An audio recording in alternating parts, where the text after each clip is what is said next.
जायकवाडी धरणाची 7 ऑगस्ट 2025 ची आकडेवारी समोर आलेली आहे। ह्या आकडेवारीनुसार जायकवाडी धरणामध्ये पाणीसाठा किती झालेला आहे, ह्याचबरोबर जायकवाडीच्या धरणामध्ये येणारी पाण्याची आवक चालू आहे का बंद आहे, याचबरोबर जायकवाडीच्या धरणातून पाण्याचा विसर्ग कशा पद्धतीने चालू आहे याविषयीची सविस्तर माहिती आपण ह्या व्हिडिओच्या माध्यमातून घेऊया। तर नमस्कार मंडळी, तुम्हा सर्वांचे गावगाडा ह्या लोकप्रिय चॅनलवर स्वागत आहे। 7 ऑगस्ट 2025 च्या आलेल्या जायकवाडी धरणाच्या आकडेवारीनुसार जायकवाडीचं जे धरण आहे ते 91.72% इतकं भरलं असल्याचं आपल्याला पाहण्यास मिळत आहे।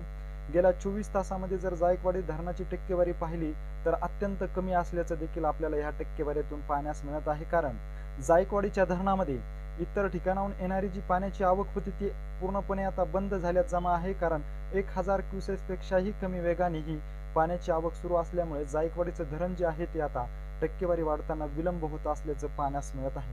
जायकवाडीच्या धरणामध्ये उपयुक्त पाणीसाठा जर पाहिला तर 1982.22 इतका झाला असल्याचं देखील ह्या आकडेवारीतून समोर आलेलं आहे।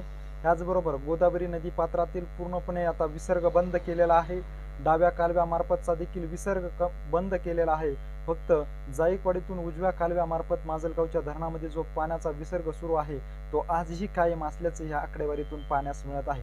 1200 क्युसेस इतक्या वेगाने हा विसर्ग सुरू असल्याचं देखील ह्या आकडेवारीतून समोर येताना पाहण्यास मिळत असून जायकवाडीच्या धरणाची टक्केवारी 91.72% इतकं झालेलं आहे।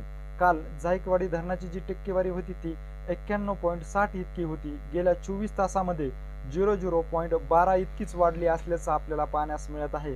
ह्यामुळे आता जायकवाडीच्या धरणाची टक्केवारी वाढताना विलंब होत असल्याचं आपल्याला पाहण्यास मिळत आहे।